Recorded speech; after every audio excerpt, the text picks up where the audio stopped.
Shot, he scores!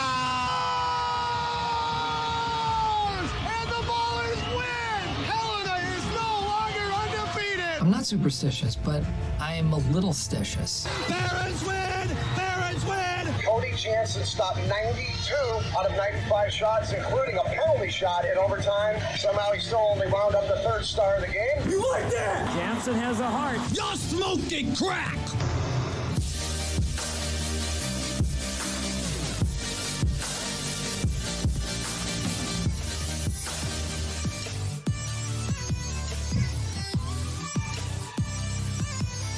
Feeling pretty good. It's a Wednesday. We already had hockey this morning. Channel 1 Cup underway. It's World Hockey Report presented by Lordco Auto Parts. You guys already know Lordco. They're official retailer partners of Hockey Canada and Team Canada. And Road to the World Juniors, that's starting next week. Obviously, it's still going on for Lordco's side. Our side, Road to the World Juniors, that starts next week. You do not want to miss it. Lordco Auto Parts, there should be your go-to auto parts store since 1974. Lordco, they've been a trusted supplier of aftermarket auto parts and accessories. Shop owners, automotive professionals, and do-it-yourself vehicle owners know it's the place to go for fast and knowledgeable service. Check out its new location on Calgary Trail Northwest, and don't forget to stroll through its in-store truck centers for the latest truck accessories and high-performance products. The doors are open 7 days a week. View visit whatever store hours and services at lordco.com. Canada, they ended up losing today.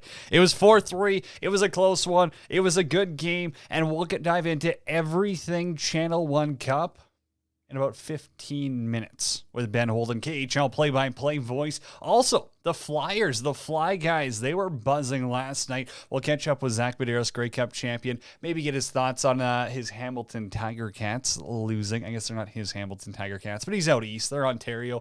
It's all the same stuff. They ended up losing against Winnipeg in overtime. We'll get his thoughts, maybe a quick Grey Cup thought there as well, plus his Flyers absolutely buzzing. Beat New Jersey 6-1. Carter Hart, he's the real deal. Do the Flyers have what it takes? They're a 500 team right now. Is there any way that they could just turn it around? If they get hot, are they actual contenders? Or is this just a meddling, lukewarm team? I don't know. We also got 12 Ounce Sports hopping in the conversation early, of course. Join in Facebook, Twitter, YouTube, Twitch, Zingo TV channel 761, wherever you're watching from. Join the conversation right now. I watched that Toronto-Edmonton game last night. Toronto punched them in the mouth for 60 minutes. Edmonton needs to trade for Khudobin or Varlamov.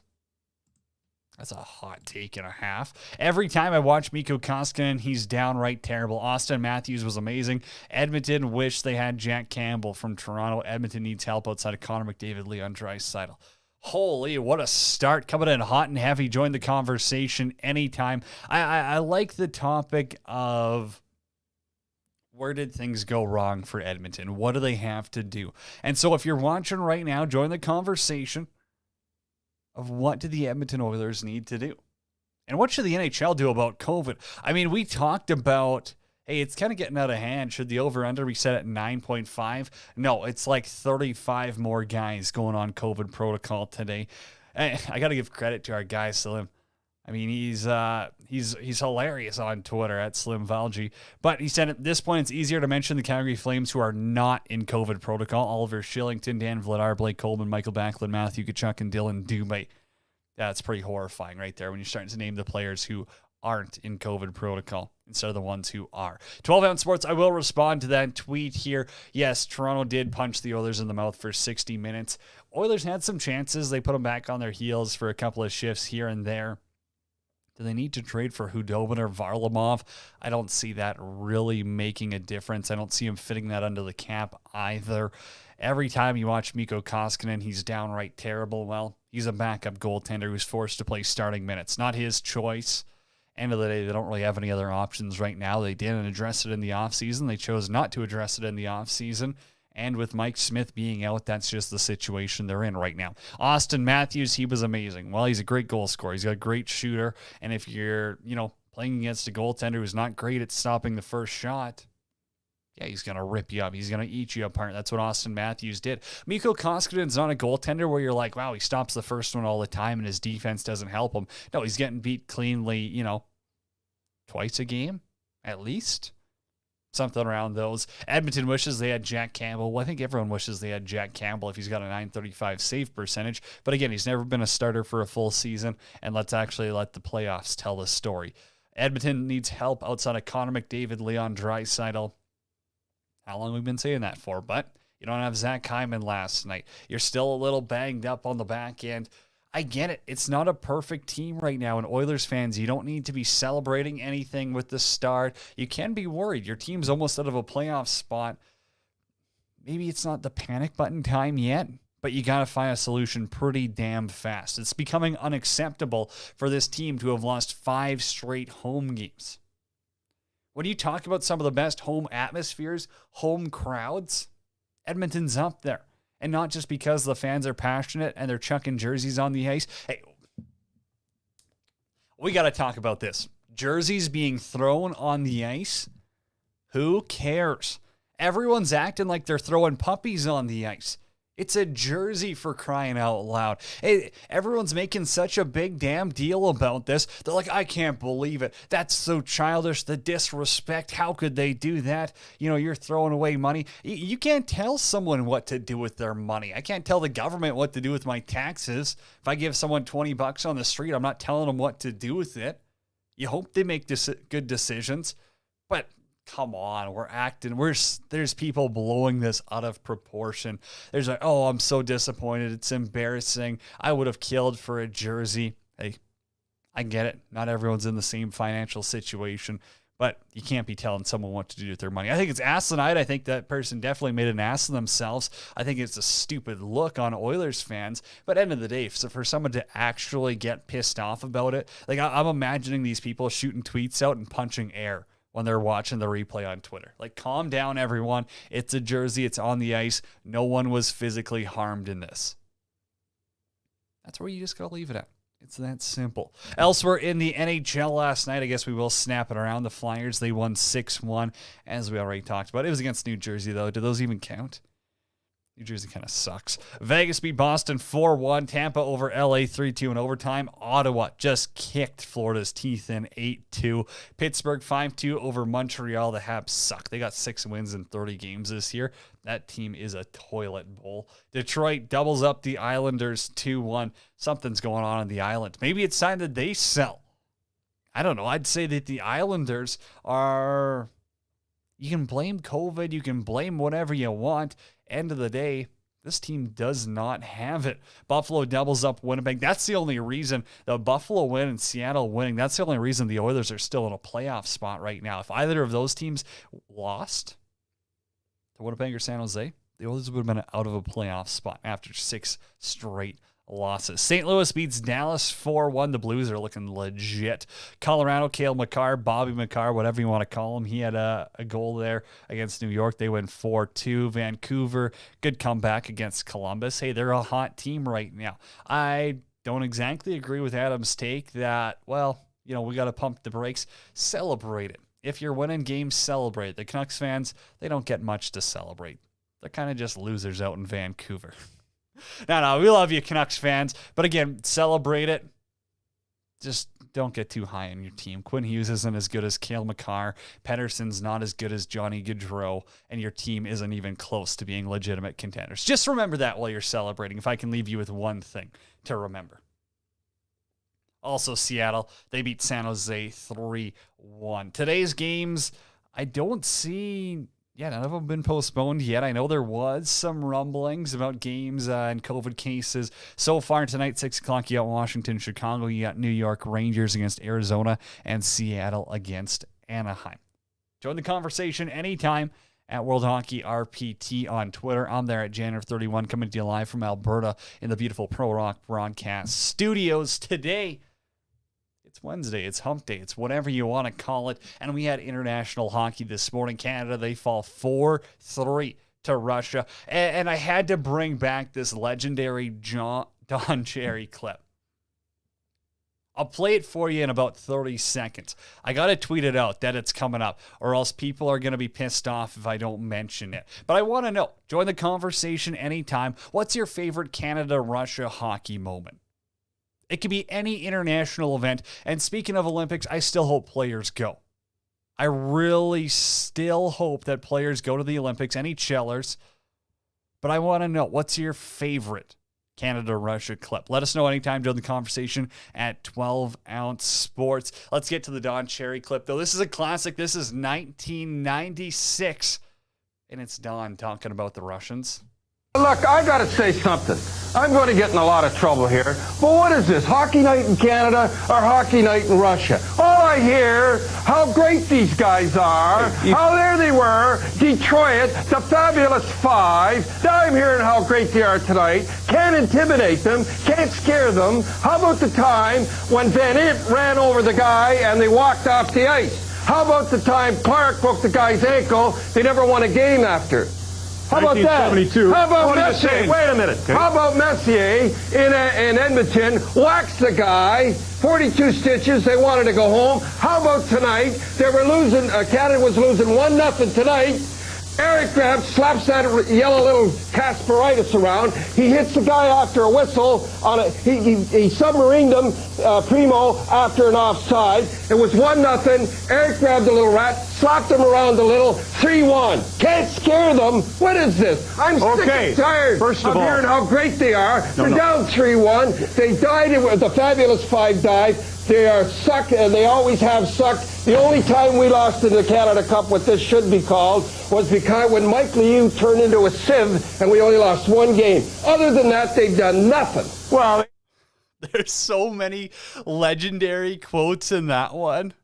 They suck, and they've always sucked. Mike Louis turns into a sieve. I mean, that's got to be one of the best sound bites of all time. I don't know. Let me know. If you got a better one, join the conversation right now on 12 Ounce Sports. I think that's a pretty legendary hit by Don Cherry. Like, I mean, that's just old school TV. That's when he went off. And I get it. Everyone's going to have their own thoughts on Don Cherry, that, you know, his recent, well, it's a couple of years ago, like his comments to get him canceled and everything. People might not like him. But you can't not listen to that quote and be a little, you know, happy. It's got to put a smile on your face because he's a legend. It's Don Cherry. So if you didn't grow up watching him, maybe you don't understand as much, but it was hilarious. And just the way he talks about Russians, that is legendary. All right, let's get to some NHL news right now. Might as well for our friends over at Quack Stats. Canada, USA, they're going to play tonight in the rivalry series. This one's in St. Louis, women's hockey, of course.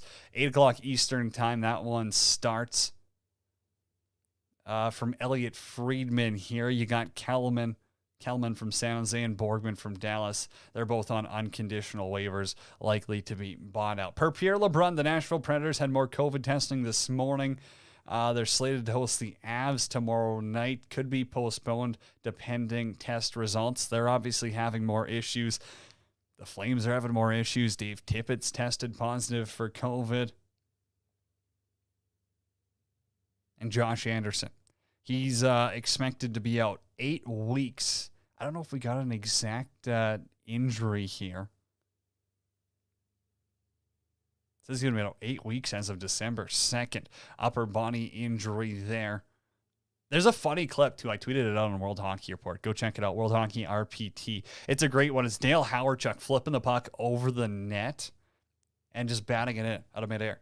So for Torts to be talking about how creativity's killing the game, how this wouldn't have happened in the 90s or the early 2000s, well, the proof's in the pudding. It's right in front of you.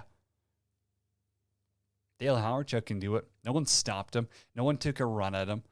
No one tried to, lose their minds over it. No, it was creative. He put the puck in the back of the net. That's all they ask. Doesn't matter if you flip it over the net or take a slap shot from the blue line. End of the day, you play hockey to score goals. The team that scores the most goals wins the hockey game. So I can imagine Torts punching air a little bit. Join the conversation, though. Our next guest, Ben Holden, KHL play-by-play announcer on the Portable TV app. He is going to join us and break down everything Channel 1 Cup. That's going on today. Canada, they fall 4-3 against Russia. It was a good game. It was a competitive game. I really don't have any complaints about what I watched. It was a fast-paced hockey game. You're going to see guys like Jordy Wheel, Justin Pogge, Reese Scarlett, Eric Fair. A lot of good teams in action. And Russia's got a good team. It's fast hockey. You know that they're going to get all the penalty calls. We're going to have to ask about that. A little bit of an empty crowd. Maybe we'll talk about that as well. Don't want to piss off anyone in Russia, though. We don't need Putin commenting on the show anytime soon. All right, let's head off to a commercial break. It's Cody Jansen, World Hockey Report. We are presented by Lordco Auto Parts, and you can follow us on Twitter at World Hockey RPT anytime.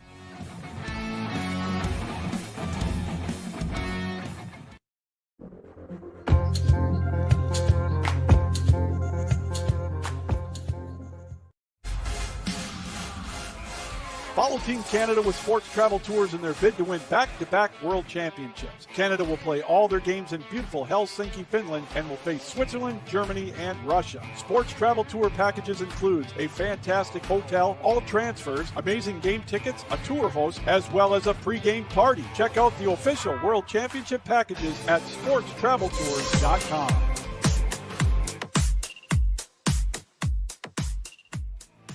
Football fans, I'm sure we all love an action-packed, high-scoring NFL game, but with the latest no-brainer from DraftKings Sportsbook, an official sports betting partner of the NFL, you'll be a winner once a single point scored. New customers who bet just $1 on any NFL team to score can win $100 in free bets. It's that simple. Download the DraftKings Sportsbook app now. Use promo code THPN. Bet $1 on any team to score and win $100 in free bets if they score. You can score with promo code THPN this week at DraftKings Sportsbook, an official sports betting partner of the NFL. Must be 21 years or older. New Jersey, Indiana, Pennsylvania only. New customers only. Minimum $5 deposit, $1 wager required. One per customer. Restrictions apply. See DraftKings.com/sportsbook for details. Gambling problem? Call 1-800-GAMBLER.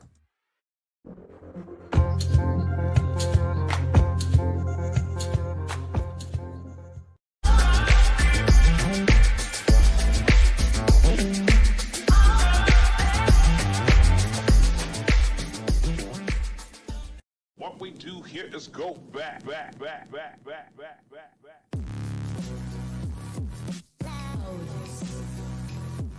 It's World Hockey Report. Cody Jansen here. We are presented by Lordco Auto Parts.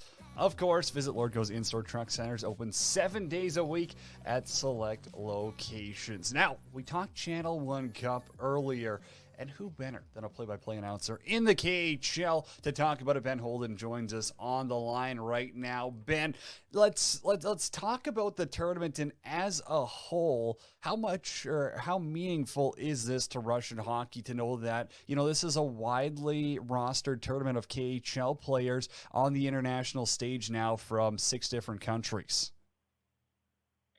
Yeah, I think it's great. One of the things that I've learned to like about working in this league and calling games every day in the league is how they embrace the international stage. I think it's great that they let the players do it. Obviously, for us here at Portable TV, no games this week, but let's be honest, it's a grind, and when you're doing a full season, so we're welcoming the break. But I think for the players, I think it's great. I mean, I talked to Kalle Kosela last week. He plays for Jokerit. He was supposed to play. They had some issues with COVID, I believe it was, or some other kind of illness going around, and they had 4 guys on their team.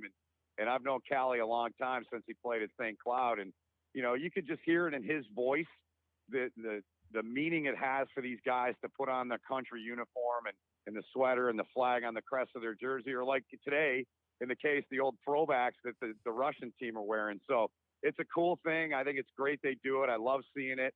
And I love seeing guys and gals play for their country. So it's a really cool thing. I'm enjoying the game so far. So, Ben, outside of poor reffing, what can Canadian fans expect here? Outside of poor reffing, I shake my head every now and then, man, on some calls. I mean, I know here in North America, we've gotten, I think, used to the, you put a stick on a guy's thigh or you put it on his ribs and it's a penalty. But I think you're going to see some really good high-end hockey. I mean, I love the Russian team. They're stacked with guys in the KHL, as we know, and the Canadian team, for that matter. I think they got like 16 guys on their roster. So it's, one of the things that I've learned to like about the league and the style of play over there is to me, you see a ton of that old Russian, old school mentality. You don't see a lot of dump and chase. And I'm an offensive guy. And as a play-by-play guy, I'm fine calling 6-5 games or whatever they are if they're high scoring. So I think the skill across the board on all these teams is really strong. I think it's a great tournament for the week. And I think, in the end, it's hard to pick against the Russians when they're playing at home. But, you can never count the Finns out and you can never count the Swedes out.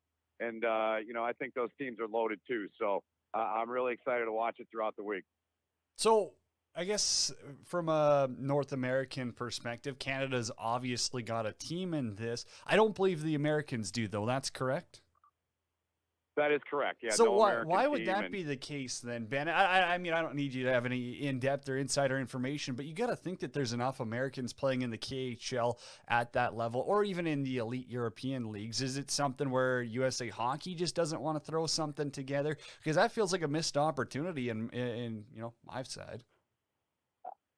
I agree with you. I was surprised too once as I'm still, week by week learning and educating myself on the league and the way things operate, especially with these international events with the breaks. I mean, it's a weird year in the league. There's 3 or 4 different breaks, and then you got the Olympic break obviously included for the KHL. So I'm with you, man. I think that the U.S. should have a team there, and there aren't a ton of guys from the U.S. in the KHL. But to your point, I think there are enough players that are playing in the Swiss, the German, the whatever league it is over in Europe that they could. And I totally agree. I think it is a missed opportunity. I think we should be on that stage. I say we as an American. It would be a great thing to see, and maybe it'll come within time. But I don't know. Maybe it's just with all the things going on in the world. But if you go back years, they've never been involved in this thing. So I think it'd be great for USA Hockey to get involved and to have a team over there. I'd love to see it. I think it'd be great for our country, great for the sport. As you and I both know, I mean, the U.S. has become a pretty strong team in these international tournaments, whether it's a World Junior team or Olympic teams at times. So yeah, I'm with you. I think it'd be cool to see us have a red, white, and blue team in this thing down the road. So I've got one more question about the tournament as a whole, and that's kind of location. It's in Moscow, and looking at the rink today, maybe there's restrictions I don't know about. Again, you're a lot closer to the league than I am. Were you a little shocked to see so many empty seats in the lower bowl? Like, there was full sections that were looking pretty thin there. And I know Russians love their hockey. I just don't know, was there any reasoning that I might not know about or hockey fans might not know about? Because I think of Russia, Canada, I think that place should be packed to the brim and just be electric in there. I'm with you, man. I feel the same way. And to your question, there are restrictions. It depends on what part of Russia. And then as we see in the KHL, I know, for example, Dynamo Riga a few weeks ago said no fans for a while. So it's hit or miss throughout the league. Like if you take, for example, you take Akbars, for example, and their buildings, like, as I like to say, it's like a scene out of Happy Gilmore. I mean, there's beach balls flying around and there's fans packed in. Joker, it's been kind of similar that way up in Helsinki. So it really is part of the restrictions, and it's hit or miss. We have, where I work here in DC, where we do our games here at Portable TV, we do have a pretty strong Russian influence. A lot of people from Russia that work here, and I work with a young lady that's from Moscow, and she keeps me really informed on what's going on over there. So it is in part to that. Otherwise, I'm with you, man. I think the building should be banging. I think it should be full, loud, rowdy, and people having a good time. So we're all dealing with it around the world, and yeah, it's a little, you want to see the place packed, as I always say, the louder, the better. So, hopefully we can continue to get closer to where it's not a factor. And, as we know here in North America, it's becoming a factor in just about every league. So, it is different. There are restrictions. So that's the end result, why you're not seeing these buildings packed. So you mentioned Akbar, so I might as well ask about Jordy Wheel right now. I mean, friend of the program. Yeah. You've seen his season here. He's playing for Canada. What's your takeaways from watching him play? Because this guy, I'm not to say he didn't get a fair crack in the NHL, but it just seemed like he was never in that situation that worked out perfect for him. Yeah, we were talking offline about another guy, Steve Camper, but at first, to your point about Jordan, the first thing that comes to my mind is explosiveness. I mean, it's like he's got a rocket on his back every time I do one of their games. He's up and down the ice. He's great in every zone. He's got a hell of a shot. He can move as good as anybody in this league. And there's some incredible skill in this league. I mean, I think some people still think that, the KHL is a feeder league to the NHL. I don't agree with that based on now being into my fourth month. I think if there were 40 teams in the NHL, I don't know that this league would exist. I'll put it to you that way. I think there's that much skill and that much talent in this league. And Jordan Wheel's certainly one of those guys. I mean, he had a 4-goal game earlier this year. Unbelievable player, fun to watch, keeps me on my toes when I'm calling games. And again, I love offense. So he's a guy that I like to watch and, see what he can do when he's out on the ice. Ben Holden, my guest on World Hockey Report here. He's a play-by-play announcer for the KHL on Portable TV. It's Cody Jansen coming to you live from the Pro Rock Broadcast Studios. We're talking Russian hockey right now, and a former Swift Current Broncos in the Channel 1 Cup as well, Reese Scarlett. He's, I would say he's one of the better mobile defensemen out there as well. I think he's playing in Latvia this year. What have you noticed from him if you've gotten to call some of his games or seen him at the tournament here? I've seen him a few times, and yeah, he is. He's mobile. He's active. He's one of those guys that likes to jump up in the play, and good resume, good background, and fun guy to watch. He's a puck mover and a guy that can, he can make a difference for your team, and at times he's made a difference for their team. It's been a bit of a struggle for their club this year, but another fun guy to watch and a guy that really gets after it, and he's a big asset to the Canadian team. And, he's know, I think their team's gone through a lot. You know, they've had a lot of change in their team, and you know, I think to use a hockey phrase, he's been one of those calming presences on their team, and you know, keeps that group together on the back end for them in Riga. So one of my favorite goaltenders on the international level, and he's had some success. I can't remember, it was a couple of years ago, World Championships. I think Magnus Hellberg, Swedish netminder there, big positionally well, moves awesome. I believe he had a couple of kicks in the American League, maybe a few NHL games up there as well. But for Sweden, essentially Hellberg's going to steal the show if they want a chance, right? Because it's a tough tournament when I would say your top three teams automatically are Russia, Finland, Canada. I agree with that. And, you know, he gets talked a lot about on our broadcast because we've done early in the season, we did a lot of Sochi games. I'll use a TV term. They have an incredible feed that we get from them out of their building. So that factors into when we make decisions on what games we're carrying. You know, Sochi down there on the Black Sea, and they had a coaching change earlier in the year. Andrei Nazarov came in, and Hellberg, again, calming presence, veteran guy, as you said. He's the guy that really drives that ship. And early on when I was we did a lot of Sochi games. I'd say September, October, we did quite a bit. And when Nazarov came in, me being a hockey guy like you, 20-some years of covering the sport, you could see every single game that incrementally they were getting better. They've got a lot of really good young talent on that team. And it's the old adage, man, it starts from the net out. And Magnus is that calming guy back there. Big time play out of him. They had a great win the other day. He wasn't his best game. They fell behind by 4. They came back and won the game. So he's a huge cog in the wheel for them. And 100% agree with you. If Sweden's going to have a chance, he's going to have a game, maybe 2 games, where he can steal them a couple of wins in this tournament. So, but a proven guy. I think clearly one of the best guys among the league leaders in shutouts in the KHL to this point, right up there with guys like Lars Johansson from SKA, and he's one of the better ones in the league. So yeah, he's certainly a guy to watch here in the Channel 1. I had no clue that Nazarov was back in the league. That's the same one who was in Vityaz, right? Who's that? Nazarov, whatever. I don't have the perfect. Nazarov. Oh yeah, Nazarov. Yeah, well So back in his day, he was a 10th overall pick by the Sharks, I believe, off the top of my head, in '92. Reputation for being, put this kindly, reputation for stirring the pot. You know, in the early goings, I had a couple people overseas in Germany, I believe they both are, that were longtime fans of the league. And they would send me a lot of information. They knew my background, obviously doing college and some pro here in the U.S. in my career in hockey, and they helped to educate me. And there was one incident, he went after a fan, and a bit of a loose cannon, I guess, you know, you could put it that way. But I'll tell you what, man, I go back to what I was saying about their team, and when you asked me about Hellberg, you could see it every single time they played. The players are buying in. I mean, he benched a lot of his veteran guys. And, you know, people would ask me, well, why is he not playing this guy? Why is he not playing that guy? And I said, look, because they probably haven't bought in. And then a couple weeks later, some of those guys were making their way back in the lineup. And there were no injuries either. It was, to me, it was just simply they weren't buying in. The younger guys were playing their you-know-what's off, and they were giving him more, and they were playing the system he wanted to play. And, look, I'm not saying his team's going to win the Gagarin Cup this year by any means.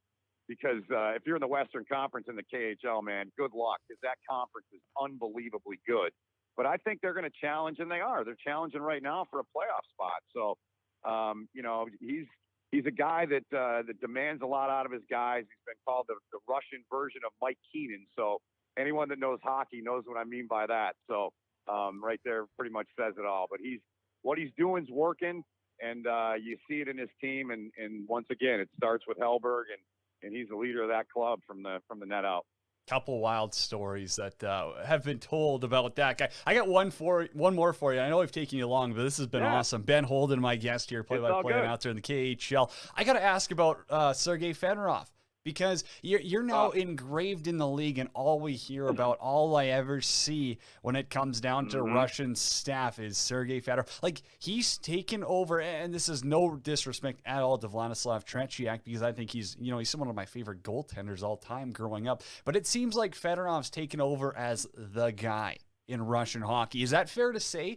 Because his name is over everything. Like, anytime Russian hockey comes up, international, the league, the KHL, anything, Sergei Fedorov's who they're going to. You'd find it hard for me to disagree in any way, shape, or form. Number one, I'm from Detroit in Michigan, so he was obviously a hero of mine as a young guy. And get him on the broadcast. We're working on it, brother. We are, trust me. And so twice this year, he did this in back-to-back games. And I said this, well, first I'll tell you what he did. Back-to-back games about 2 weeks ago, in the 3-on-3, he yanked his goaltender. And I said to people, they're like, what, is he nuts? And I'm like, that's the way Sergei played, man. He played the game on the edge. He played the game fast, on the edge from an offensive standpoint, obviously. Played the game with an aggressive nature. He took risks. And to me, I got to be careful here too, where I work too. Alexander Ovechkin plays 6 blocks down the road from where our studio is, man. But he is. I really believe he is. And in both those games, he pulled his goalie, and it's different in the KHL. As far as I know and what I've read and learned, it's not like the National Hockey League, where back in 15-16, they instituted a rule change where if you pull the goalie in the 3-on-3 and you get scored on, you don't get the point. I mean, that takes some brass stones, man, to do that. He did it twice in a row. They won both games. And early in the season, his team, people would ask me, and people in our group that I talked to, and they'd say, what's wrong with CSKA? And it was one word. It was consistency. And I think it's taken Sergei a little bit of time to get used to running the team the way he's running it. But he's got a hell of a team.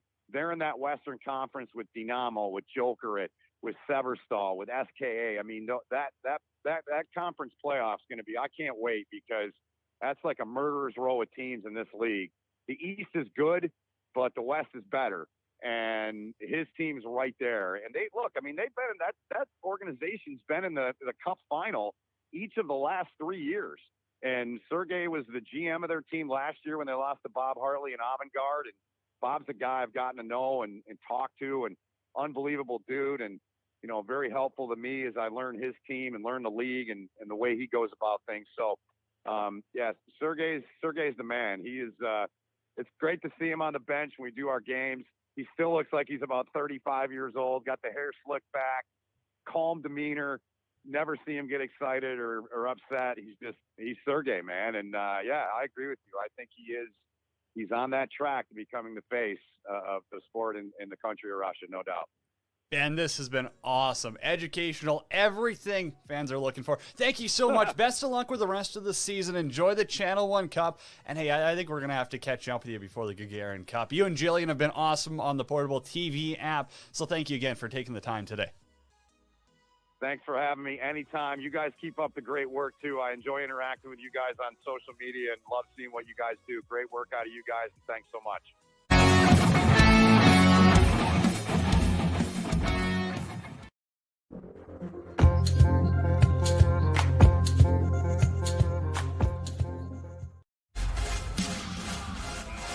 Follow Team Canada with Sports Travel Tours in their bid to win back-to-back World Championships. Canada will play all their games in beautiful Helsinki, Finland, and will face Switzerland, Germany, and Russia. Sports Travel Tour packages includes a fantastic hotel, all transfers, amazing game tickets, a tour host, as well as a pre-game party. Check out the official World Championship packages at sportstraveltours.com.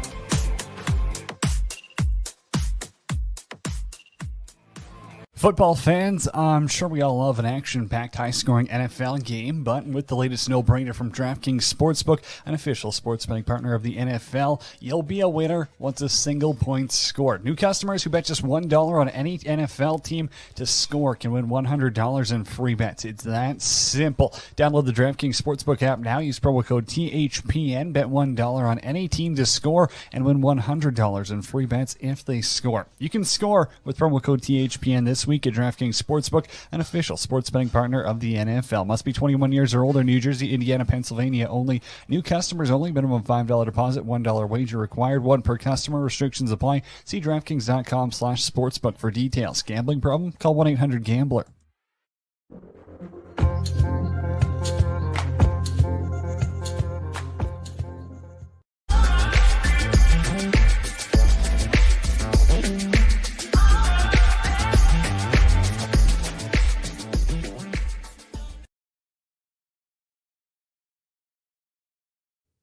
What we do here is go back.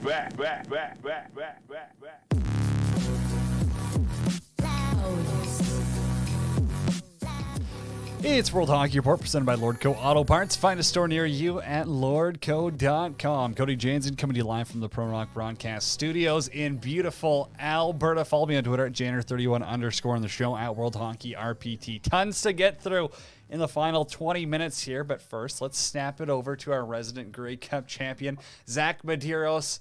Let's talk about Hamilton. I mean, they made it an interesting game at home, but end of the day, they lose against Winnipeg in the Grey Cup final. Okay, you got a quick second here. Let's talk about that. Obviously, it's good for the game, but numbers were way down.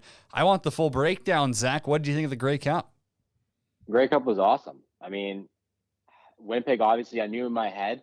That was probably the thing. I was thinking more with my heart than it was my head because I knew at the end of the day, on paper, Winnipeg was the better team. But, Hamilton at home, they haven't won a Grey Cup in, 1999, so 20-plus years now. It was set up for them to win it. And they had the game wrapped up with about 7 minutes left, and they just couldn't close it out. And they kept the door open. And, that partner for Hamilton, I feel for you because I played in Hamilton numerous times, probably I think 5 or 6 in my career. Never won once there, but the win is atrocious. So I feel for him. He had it's not even 29-yard pumps. Yeah, I mean, both places it gets really gusty, but Hamilton's pretty bad. But yeah, Sass is still, the worst for sure.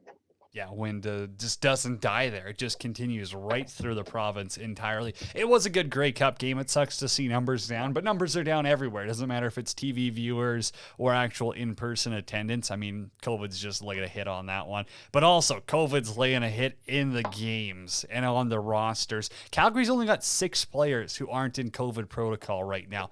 I mean, we're not doctors here, Zach, but are you a little surprised to see COVID once again rain havoc on the league? It's doing the exact same in the NFL as it is the NHL. Yeah, I am. I'm a little worried too, especially for teams right now who kind of need numbers. I look at a team like the Flyers, and selfishly enough, I'm thinking about the injuries that they have right now, which guys like Farabee, Ellis is still out. Brassard, I mean, it wasn't a huge pickup, but still he was playing second line, third line center for him, and they really can't afford. And then here we go, Frost is out now. He got pulled out of the lineup last night, which I just found out today had to do with the COVID protocol and coming with close contact with somebody. So selfishly, I'm thinking, what? I hope that no one else has to exit their lineup because they're already kind of scraping by as there is, and there's not really much going on in the prospect pool because Cam York's down and. Other than that, you're not going to call another Max Willman because there's a dime a dozen of those. So, yeah, I'm hoping that's not the case for them because you know what, they're on their way to making a cup run with this 3-game win streak. So the last thing they need is another injury. Cup run coming up next here. Hey, I know you're not watching the Oilers. It's way past your bedtime, but they've lost 6 straight, 5 at home in a row. I mean, fix them for us, Zach. Fix them from out east. You got to do something to change up the Oilers. What needs to be done? Well, remember when you gave me a hard time about Grubauer not being an elite goalie, even though he was a Vezina finalist last year? Ever heard the award there, people? Does Seattle even have double-digit wins yet? Seattle is a freaking expansion team. Are you kidding me right now? Of course he's not going to have a great year. It's going to be a project. All I'm saying is that you invest in a goalie. At some point, people had to know that Mike Smith was not going to have the year that he had last year. COVID was a weird year. A lot of players were just playing above their heads. And again, Koskinen, he's not really the answer. He's been shaky. That whoever that guy who coughed up that pizza against the Red Wings, Ben Scrivens Jr.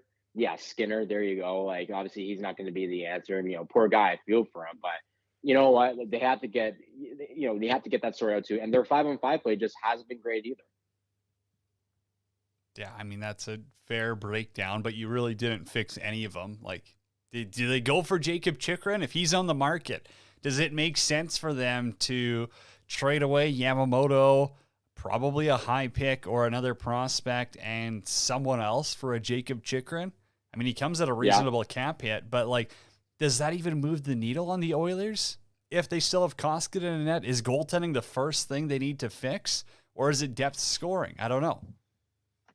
Yeah, a bit of both. Listen, I'm not an Oilers guy. Like, you bring me on here for like CFL, like football and Flyers strictly. Like, what the hell am I going to say about the Oilers? It's been the same issue for them all the time. I mean, yeah, I'd bring a guy like Chikrin. Why not? I mean, how many first rounders? He was a former Okay, first round pick, wasn't he? Okay, how many first round picks? So let's say it's Connor McDavid for Carter Hart, and how many first round picks does Philly have to include in that? Is 5 a reasonable number? Like their next 5 first round picks? Or are we talking like 8 to 10? I mean, we're arguing talking about the how much would you pay right now? Put your GM hat on, Zach. I'm going to probably say probably around 8. Closer to 8 than 5 for sure. And if they offered you that, they said Hart, 8 first rounders, and McDavid, you're pulling the trigger? I'm pulling the trigger just because Philly hasn't done a great job drafting in the first round, probably for the past decade. I love it. So, yeah. That's ballsy.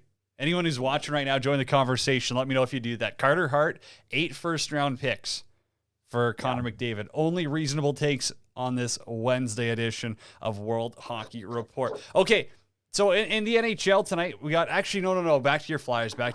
I'm not done with them yet. So they beat New Jersey 6-1 last night. You watched the game. I mean, was it just an absolute teeth kicking? Because I think New Jersey's the biggest frauds in the league. Like Blackwood, he ain't an Olympic goaltender. Dougie Hamilton, no thanks. Not even a top 5 D-man in the league. Jack Hughes is nasty, but is he a number 1 center on a Stanley Cup championship team? Probably not. I mean, I think Hamilton's pretty solid. I don't agree with you there. I think Jersey has some good pieces. But yeah, I agree with you there, a bit fraudulent. And I mean, through this 10-game losing streak that the Flyers had, they actually lost to the Devils twice. And, finally, obviously, you fire AV, you move on for him. Now Mike Yeo, you enter him as the interim coach. And listen, I'm not saying that this is going to happen again, but if you go back, I don't know the exact year, I don't have it in front of me, but forever ago when Ken Hitchcock got let go from the St. Louis Blues, who took over for him? Mike Yeo, right? And he took over, I think, in January, and he brought them to the playoffs. And coincidentally enough, he knocked out Chuck Fletcher's, the Flyers GM, Minnesota GM at the time. He knocked them out in the first round, brought them to the second round, where eventually I think they got whacked by the Blackhawks. However, I'm not saying that this is going to happen again, but they did need a new face. They needed a new message in the locker room because clearly it wasn't working. And I don't think the Flyers are 6-1 better than the Devils, but they're somewhere in between, and they're also not losers of 3-0. They're not that bad either against a team like that. But I'm curious to see how it goes.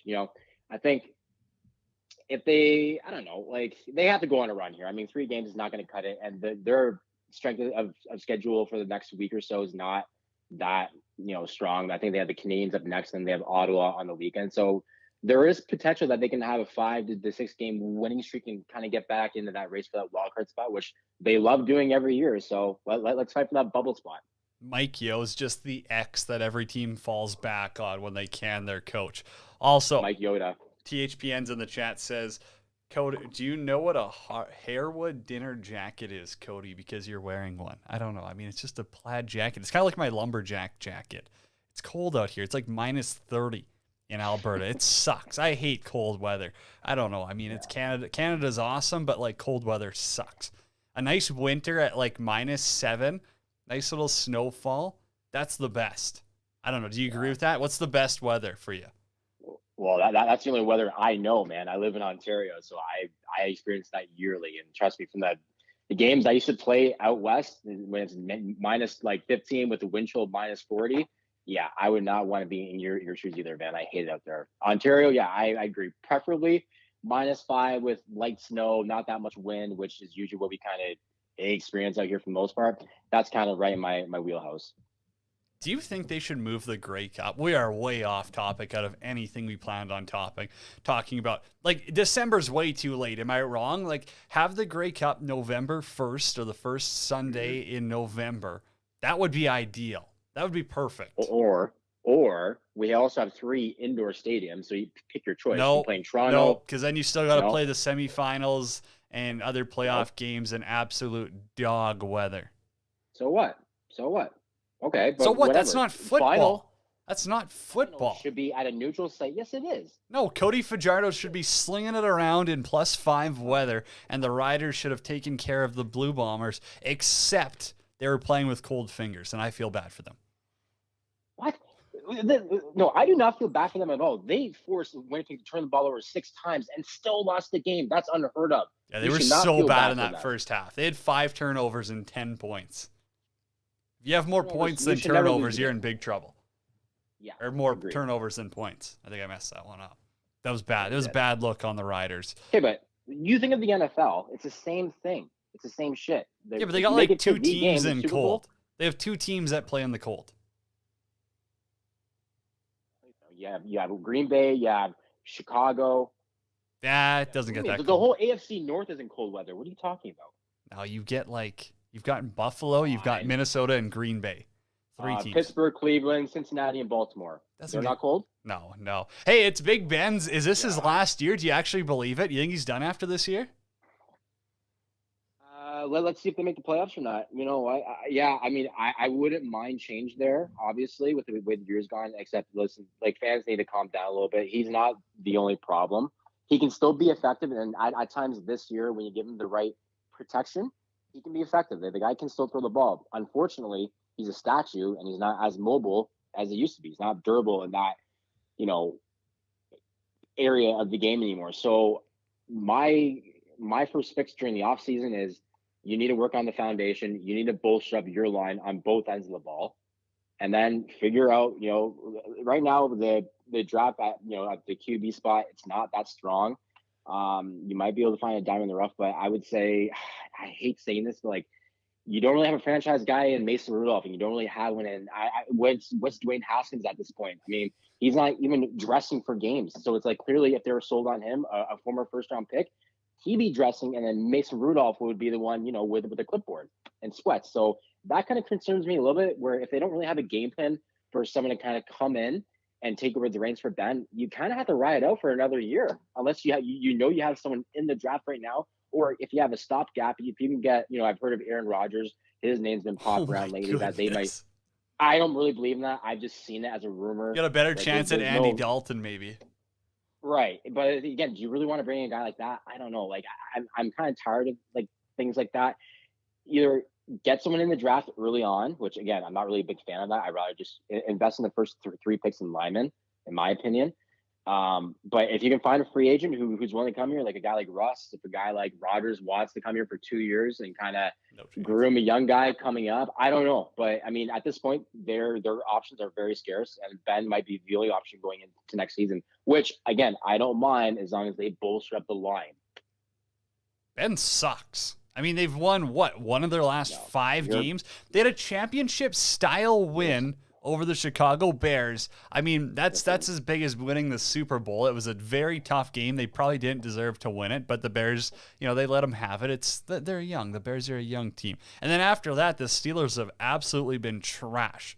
They allowed 50 points against the Chargers. They tied the Lions. Wait, how many points did the Chargers allow that game? The Bengals kicked their shins in. They snuck past the Ravens by 0.5 point, and then the Vikings dropped 36 points on them.